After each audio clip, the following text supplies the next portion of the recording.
ಸರ್ವೆಗೆ ಅರ್ಜಿ ಹಾಕೋದಕ್ಕೆ ಬಂದಿದೆ. ಅವ್ರು ನಿಮ್ಮ ವಾರ್ಡ್ ರೆವಿನ್ಯೂ ಇನ್ಸ್ಪೆಕ್ಟರ್ ಕೇಳಿ ನೋಡಿ, ಇದು ಪಾಣಿ ತೊಗೊಳಲ್ಲ ನೀವು, RTC ಖಾಯಂ ಖಾತೆ ಆಗಿ ಬರ್ತದೆ, RTC ಖಾಯಂ ಖಾತೆ ಬಂದರೆ ನಮ್ಗೆ ಸೇರಲ್ಲ ಅಂತ ಹೇಳ್ತೀವಿ. ಲೇಔಟ್ ಮಾಡಿಸ್ಬೇಕು, ಪಾಣಿ ಬಂತು ಅಂದ್ರೆ ಲೇಔಟ್ ಮಾಡಿಸ್ಬೇಕು. ಗ್ರಾಮ ಠಾಣಕ್ಕೆ ಹೋಯ್ದ್ರಾ? ಏನಕ್ಕೆ ಹೋಯ್ದ್ರಿ? ಇದು ಸರ್ವೆ ಮಾಡ್ಸೋಕೆ ಹೋಗಿದ್ದೆ. ಅಲ್ಲಿ ಹೋಗಿ ಬಿಲ್ ಕಟ್ಟೋದಕ್ಕೆ ಹೋದಾಗ RTC ಖಾಯಂ ಖಾತೆ ಇದೆ, ನಮ್ಗೆ ಬರಲ್ಲ. ಅದು ಹೆಸರು ಬರಬೇಕು, ನಮಗೆ ನಗರಸಭೆಗೆ ಇದಕ್ಕೆ ಸಂಬಂಧ ಏನು? ಇದರಲ್ಲಿ ಹೆಸರು ಬರಬೇಕು, RTC ಖಾಯಂ ಖಾತೆ ನನಗೆ ಬರ್ತಾ ಇದೆ. ನಮಗೆ ಇದು ತಾಲೂಕು, ನೀವು ತಾಲೂಕು ಅಲ್ಲಿ ಹೋಗ್ಬೇಕು, ನಾವು ಅಲ್ಲೆಲ್ಲ ಆ ಪೆನ್ಷನ್ ಸ್ಟೇಷನ್ ಪಕ್ಕ ಇದೆ, ಅಲ್ಲಿ ನಾನು ನಗರಸಭೆಗೆ ಸಂಬಂಧಪಡಲ್ಲ. ಇದು ನಗರಸಭೆಗೆ ಬರ್ತಿದ್ರಿ, ಅಲ್ಲಿ ನಾನು ಇಲ್ಲಿ ಕಳಿಸೋದು. ಪಾಣಿಗೂ ನಗರಸಭೆಗೂ ಸಂಬಂಧ ಇಲ್ಲ, ಏನಿದ್ರೆ ನೀವು ಅಲ್ಲೇ ಕೆಲವು. ಇವರು ಸರ್ಕಾರಿ ಅಧಿಕಾರಿಯಾಗಿ ಅವ್ರಿಗೆ ಗೊತ್ತಿಲ್ಲ.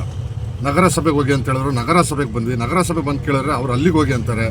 ಇದು ಕೇಳಿ ನನಗಂತೂ 3-4 ವರ್ಷ ತುಂಬ ಬೇಜಾರಾಗೋಯ್ತು. ಇವತ್ತು ಹಾಕೋ ಪರಿಸ್ಥಿತಿ ಬಂದಿದೆ. ದಯವಿಟ್ಟು ಇದು ಶೇರ್ ಮಾಡಿ. ಇಲ್ಲಾಂದ್ರೆ ಮಾಹಿತಿ ಇದ್ದರೆ ಕಮೆಂಟ್ ಬಾಕ್ಸಲ್ಲಿ ದಯವಿಟ್ಟು ಮಾಹಿತಿ ಹಾಕಿ. RTC ಅಂತ ಕಾಯಂ ಯಾಕೆ ಬರ್ತಿದೆ ಪಾಣಿಲಿ ಅಂತೇಳ್ಬಿಟ್ಟು.